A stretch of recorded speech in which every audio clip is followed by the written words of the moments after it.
B. വണ്ണിട്ടിട്ട് മേളിയും തുടങ്ങി. ശ്രദ്ധിച്ചെഴുത്.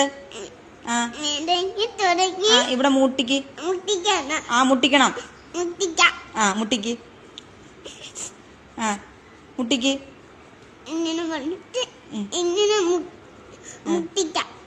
മുട്ടിക്ക്. എന്നിട്ട് ഇതുവരെ മുട്ടുന്നില്ലല്ലോ. മുട്ടുന്നില്ലല്ലോ. മുട്ടാൻ പറ്റണം. ടീച്ചർ പഠിപ്പിച്ചു തന്നില്ലേ എങ്ങനാ മുട്ടുന്നേന്ന്? പെട്ടെന്ന് എഴുതിയേ. ഇതെന്തോ എഴുതുന്നേ? ഈ ബിക്ക് ഇത്ര നീളം എന്താ? നീളം ഇല്ലേ? മക്കള് സങ്കടപ്പെടണ്ട, മക്കള് എഴുത്. നല്ല വാവയായിട്ട് എഴുതിയേ. എങ്ങനെയാ ബി എഴുതുന്ന? വണ്ണിട്ട് വണ്ണെഴുതിയേ. വണ്ണെഴുതാ അറിയാലോ. ഇനി എവിടാ തുടങ്ങുന്നേ? ബി എഴുതുന്ന എവിടാ തുടങ്ങുന്നേ? മിസ് എത്ര